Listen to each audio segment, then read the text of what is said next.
Con el, no sé si existe la palabra, opinólogo, editorialista, escritor, ensayista del diario Última Hora, Víctor Raúl Benítez. Víctor Raúl, ¿cómo te va? Bien, muy bien. Te estuve leyendo todos tus artículos como siempre. Estás hablando de que hay que buscar un presidente para el 2028. ¿No es prematuro plantear ya eso? No, yo solamente hice una reflexión filosófica alrededor de que ya no existen presidentes. Y puse como ejemplo el presidente de Paraguay. En el mundo lo que hay es vendedores. Vendedores de baratijas. Ya no existen aquellos presidentes que nos daban un sentido de propósito y de identidad y de grandiosidad. Y que expresaban la identidad con relación al futuro y no al pasado. No son los héroes solamente los que nos dan la identidad del pasado. Sobre todo una concepción de a dónde vamos. O petróleo noso, dijo Getúlio Vargas. Sangre, sudor y lágrimas, dijo el primer ministro Churchill. Y lo que yo no veo es mucho de eso. Y con relación al Paraguay, dije que nuestro presidente tiene la característica de estar en un puesto donde el poder real no coincide con el formal y nominal. Se le nota. Tengo encuestas que las hice yo mismo. 54% de la gente cree que en él no reside el poder. De hecho, el propio Trump es un poco así. El propio Trump se va al Salón Oval y le lleva a un ciudadano del sector privado que está haciendo las mayores transformaciones en la eficiencia de su gobierno, con su familia, con sus hijos, y habla más la persona del sector privado que el propio presidente. Ese nomás era mi análisis. Ya no existen presidentes, existen pero, digamos, vendedores. Tu visión era global. O sea, vos considerás que ahí, digamos, no sé si fue en tu artículo o en otro, creo que fue en el tuyo, que destacaba un poco el liderazgo de Putin y del primer ministro chino. Sí, yo en cambio, creo que hay todavía países, no muchos, donde yo sí veo... Estás en Erdogan, en Turquía, Les Hungría. el central de Checoslovaquia, cuyo nombre ahora no recuerdo, donde yo veo que sí el poder real coincide con el formal o nominal, y hay algo adicional, donde el poder político se sobrepone y está por encima del económico. Lo que yo hoy veo es que los estados se están adecuando al narcisismo acelerado de los millonarios. Paraguay, Argentina, Estados Unidos, y no veo muchos países, ya veo muy pocos, donde el poder político es el principal de los poderes, incluso encima del eclesiástico. Desde la época en que la iglesia se separó del Estado, el Estado es el que ejerce y el que es legítimo, es legal y está justificado el poder en el Estado. Jan Shapiro, de la Universidad de Yale, dice que el poder en el Estado debe estar justificado. Y hay 5 perspectivas que hoy no voy a citar. Sí, pero sigamos. Pero entonces quiere decir que vos estás diciendo que la política en el mundo moderno se estructura sobre un poder, un Estado moderno que centraliza el proceso de toma de decisiones, en el sentido, lo que se decide desde el Estado y la política vincula a todas las partes de la sociedad. Hoy daría la impresión que la política es un reflejo de otros intereses corporativos que están atrás del poder. O sea, la política y el poder político no es lo central hoy en día dentro de una sociedad. Antes lo más importante era ser el presidente de la República. Hoy es más importante ser el más rico de la República. Es muy probable. Te voy a dar algo más fuerte aún. Hoy estamos en un mundo en donde, número uno, ya no hay presidentes, hay vendedores. Milei vende monedas, inclusive. Criptos. Eso está prohibido.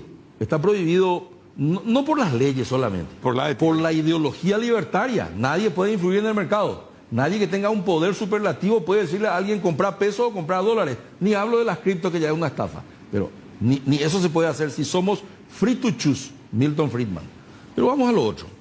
La policrisis también es la segunda característica del mundo. Proteccionismo, recesión geopolítica, cambio climático, transición demográfica, guerras. Eso es policrisis. Pero hay una tercera característica. Yo creo que estamos en el fin del orden liberal internacional. Sí. Por 2 razones. El orden liberal internacional se estableció después de la Segunda Guerra Mundial. Un orden basado en reglas, donde había estados, había presidentes que mandaban, como se dice vulgarmente, y había organizaciones internacionales, 2/3 de la sociedad internacional, capitalismo occidental, democracia. Y 1/3 comunismo, sobre todo bajo el auspicio del gobierno rojo, Moscú. Pero lo más importante es que eso ahora se está desmoronando, por 2 razones. La primera de ellas es porque la propia nación estadounidense boicotea las instituciones que ellos construyeron. O sea, a ver, los mismos norteamericanos con su política de retraimiento, de aislarse del mundo, están, digamos, socavando la estructura del orden liberal. Todo lo que viene después de 1945 se estableció y todo. Ese orden funcionaba en función a sus intereses. Claro. Luego pasan 2 cosas. Uno, que ellos comienzan a boicotear, ya no respetan al Consejo de Seguridad, invaden Irak en el 2003 sin darle pelota a su propio Consejo, donde ellos son los que mandan, inclusive tienen poder de veto. Se retiran del Acuerdo de París, va el clima, chao clima. Ahora se retiran de la OTAN prácticamente, se unen con el enemigo. ¿Por qué yo creo que están haciendo eso? Porque la economía estadounidense no está pudiendo pagar las 865 bases militares que tienen ellos en el mundo. Ojo, es caro el expansionismo imperial para ellos. Entonces viene Trump, tendrá su razón, y dice, vamos a achicarnos. Y esa es la primera razón. O sea, achicar nuestra presencia a nivel planetario del punto de vista militar. Porque cuesta caro, güey. Claro, a todo el mundo le gusta. Y el PIB ya no puede, con la presión tributaria que tienen y con la deuda enorme que tienen, ya no pueden soportar esa expansión. Hasta es lógico. Entonces, allí se descompone el orden internacional liberal porque ellos eran el pilar de dicho orden. En segundo lugar, mientras tanto, concomitantemente, China despega, baja y saca la pobreza, saca millones de personas, miles de millones de la pobreza, no sé cuántos. 800 dicen. Sí. Y Rusia se recupera después de la experiencia fallida del socialismo real. Entonces Rusia se durante la guerra de Ucrania. Se recupera, por eso la invade, por eso viene sobre Ucrania. Pero, digamos, todo el boicot que sufrió Rusia, hoy está creciendo Rusia, no es que está estancada económicamente. Rusia tiene 1,6 trillones, o billones, decimos en español, de dólares de PIB. Europa, 16 trillones o billones, decimos en español. Estados Unidos, 26 y China, 19. De los 120 o 130, creo que es, billones o trillones, como le quieras decir, que hay en el mundo de PIB. Lo más importante es que cuando los Estados Unidos deciden encogerse, China decide su ruta de la seda, sube sus ojivas de 350 a 700 nucleares, ¿verdad? Y Moscú se recuerda de pronto de los 2 o 3 Blitzkrieg que nosotros los occidentales procuramos alguna vez y fracasamos, ¿te acuerdas? ¿Qué tal vio mi alemán? Bien, bien, bien. Bueno, me ensayé bien para venir, te digo nomás, me sale a veces bien. Primero fue Napoleón, fracasó, se congeló. Después se fue Hitler y se congeló. Y los rusos anotaron ese en el cuaderno de débitos. Y dije, ángante, dijeron. Y ahora nos devuelven. ¿Y dónde nos devuelven? Y van a lo que Mackinder dice, el corazón del mundo. El que fundó la geopolítica, el que creó, se llama Mackinder. Ahí está el Herland, ahí están los minerales raros, ahí está el petróleo, allí están los fertilizantes, las tierras más fértiles del mundo. Y entonces en este momento el desorden, el orden mundial se va acabando y comienza un desorden. Una entropía. La entropía es el caos. El caos es la ley, la segunda ley, la ley de la entropía, creo que es de la termodinámica, que se retroalimenta al desorden. Es un agujero negro, es un quilombo. Un quilombo, pero que tiene que ordenarse al final. Y tiene que ordenarse en algún momento dado, pero ya va a ser bajo... Cuando se ordene este desorden internacional que hoy en día existe. Obviamente, por lo que deduzco de tu palabra, Estados Unidos no va a ser la potencia hegemónica. ya va a estar China ocupando el mismo lugar, o por arriba o muy por abajo, va a estar Rusia, va a estar la India, Claro. estarán otros países. ¿Será así? Hay que preguntarle al Va a hombre ser una que... poliarquía, ¿no? Un gobierno, un mundo unipolar. Sí, puede ser multipolar, ya dicen algunos que hay tres polos. Europa también jodió un poquito, dependiendo mucho de Rusia en un momento dado, sobre todo energéticamente, ¿verdad? Ahora se despertaron. Te puedo decir que el que sabe cómo va a ser el futuro se llama Lavrov, que es más inteligente, tiene 300 o 400 años de diplomacia encima. Cuando que Rubio hace poco nomás estaba cruzando ahí el estrecho ahí de Cuba, sus antecesores. Él es una ardilla al lado de un oso polar. Ese oso polar, muchas cosas pueden pasar ahí en Ucrania. ¿Qué pasa si le vencen a este señor, al actor cómico, a Zelensky, que hoy ya es un etcétera? Y después Rusia dice, no, yo no me voy y encima no te doy ese 50% que Zelensky te tenía que dar. Puede pasar nada. Y como dirían tus antecesores españoles, Lavrov les puede coger de sorpresa. Mi suegra hablaba así. se los puede coger de sorpresa. Así hablan los españoles. Vos sos de Alicante, ¿verdad? Entonces puede pasar eso. Lo otro que puede pasar es que al final de cuentas, allí ¿qué puede pasar? Allí Estados Unidos le puede llamar a Macron y decirle, socorro, los rusos nos engañaron, podemos aliarnos otra vez. Yo creo que al final van a tener que hablar otra vez con Europa. Ahora, te quiero hacer una pregunta. Lavrov es el que sabe la jugada. En este desorden internacional, un país pequeño, lo primero que uno puede hacer, Rusia, hablas de trillones de millones de dólares, billones, de una inteligencia artificial, de un crecimiento de economías como la China y otros países, ¿verdad?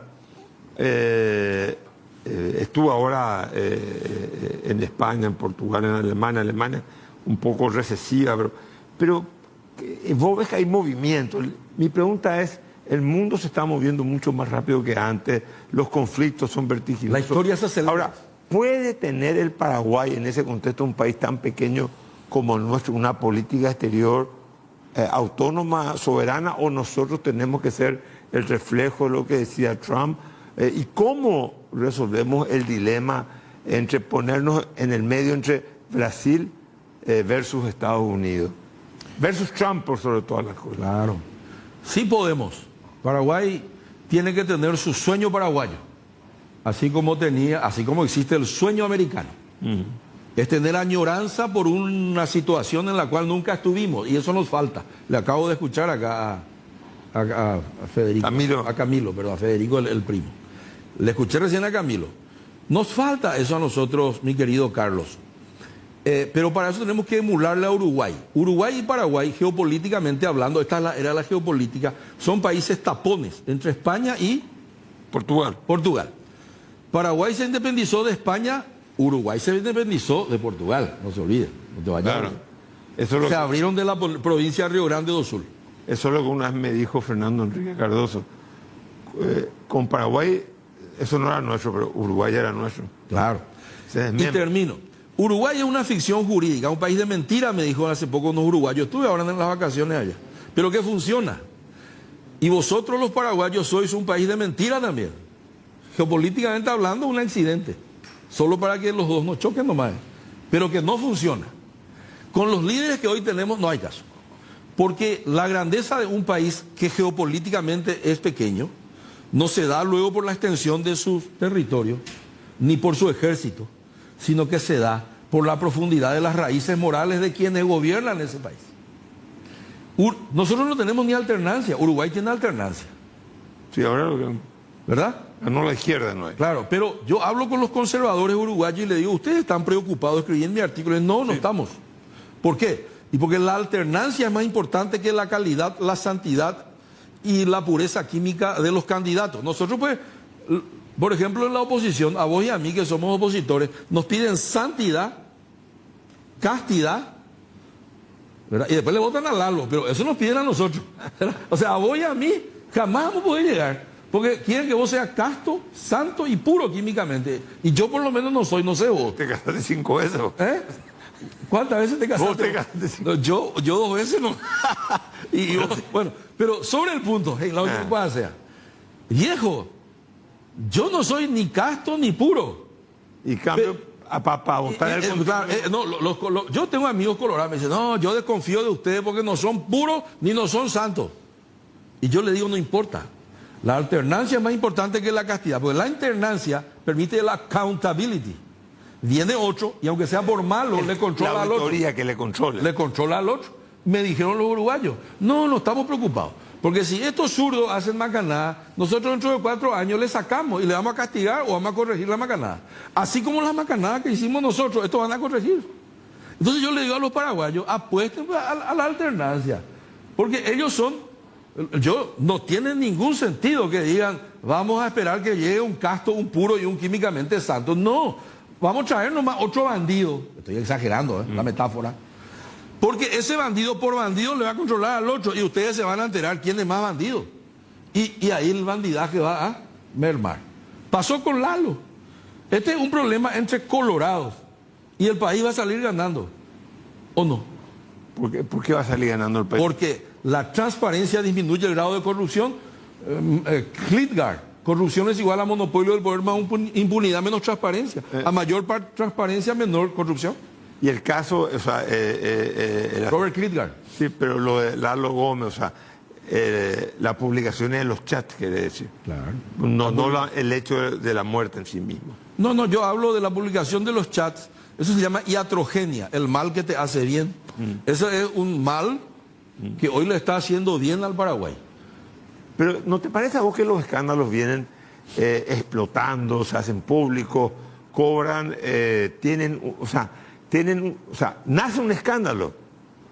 Y los que estamos hace mucho tiempo siguiendo las noticias de décadas, sabemos que tiene un plazo de caducidad. Y posiblemente es del punto de vista jurídico inane, no tiene ningún efecto. Claro. Te pregunto, ¿estoy equivocado en lo que digo? No estás equivocado. Lo que pasa es que hoy la actividad económica privada más importante es la política. Y mientras la política sea la actividad privada con fines de lucro, esto no va a cambiar. Puede cambiar si el Partido Colorado vuelve a actuar en la política. Porque hoy el Partido Colorado ya no tiene ninguna actividad política. La única actividad política es el sector privado, que es un grupo empresarial que cooptó el poder político, alquila el RUC del Partido Colorado y hace actividades privadas. El Partido Colorado depende mucho de que el Partido Colorado se revitalice para que vuelva a haber actividad política en el Paraguay, que es el bien común. ¿Y cómo ves en este plano a la oposición? Vos me decís, el Partido Colorado fue capturado por poderes empresariales extrapartidarios. ¿Y la oposición nadie lo quiere capturar? No, la oposición está formando fila para entrar. ¿A dónde? En donde se realizan actividades privadas con fines de lucro. Y muchos ya entraron. Imagínate tú que un caballero llamado Amarilla se va a presentar a las elecciones internas del PLRA de aquí a poco. No recuerdo el nombre. Dionisio Amarilla. O sea, ¿y con eso qué me querés decir? Con eso quiero decir que el grupo económico con fines de lucro que hoy tiene un Estado sin políticos, todos son hombres de negocio. No te dije, los Estados se adecuan al narcisismo acelerado y egoísmo y ambición de los hombres de negocio. Bueno, acá también. Ahora, yo creo que están comprando todo. Te la hago corta. Te leo siempre y tus artículos siempre connotan, digamos, plantear las cosas obvias con cierta crudeza, pero después hay una suerte de siempre tener un poco de sarcasmo, de ironía. Es un estilo, está bien, no estoy cuestionando. Pero después siempre hay un llamado a la esperanza, pero al final en tu artículo se desinfla la esperanza. Sí. Creo que ya es un proceso tuyo psicológico, ya no, o pensar que el Paraguay no tiene solución. Porque hay veces que te digo, veo que primero, subo y después bajo. Al final digo, yo me tengo que dar un tiro. No. Yo estoy haciendo un call to action al final en casi todos mis artículos. A veces acierto, a veces no. Hace poco escribí un artículo, El sueño paraguayo. Te recomiendo que lo veas también. Y allí yo planteo soluciones concretas, de corto plazo, que lo haga este gobierno. Salió hoy en muchos diarios, lo dice el ministro Baruja, el paraguayo promedio está sobreendeudado. Por ejemplo, eso es cortito, esa es una solución rápida. Hay que sacarle a la gente empobrecida de Inforcom. Lula lo hizo. 40 millones de paraguayos, de brasileros, perdón, salieron del Serasa, que es su sistema de protección al crédito. Eso es de corto plazo. Esa es una salida. Pero, lo que vos estás ofreciendo es que el Estado compra la deuda. Compra la deuda. Y le sigue. No, la deuda compra la deuda y el Estado le cobra a los deudores. Le cobra al deudor, pero en plazo más largo y tasa menor. Lo hizo Santiago Peña y Lea Jiménez con las maestras, con el Banco de Fomento cuando fueron ministros de Hacienda. Eso se llama renegociado, reestructurado, refinanciado. El sistema financiero eso hace con los sojeros. Ahora hizo y aplaudo. Hay que darle oxígeno al sojero. Para que nos digan que...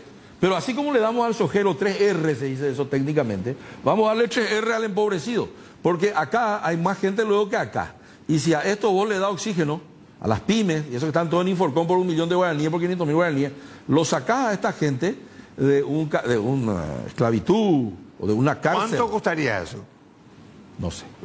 No debe ser mucha plata. Sí, porque son los menores, o sea, un sojero... Son deudas de A300, claro, mucho menos de lo que cuesta hoy darle oxígeno al sojero, te lo puedo asegurar. Y como la propensión marginal a consumir de la persona empobrecida es mayor que la de los otros, el consumo va a saltar. Te doy una. Lo otro que dije, muchas cosas dije, el sueño paraguayo. Vamos a invitarte próximamente para de nuevo para hablar de eso. Como diría mi amigo Humberto Rubín, ha sido una noche más y muchas gracias, Víctor Robles.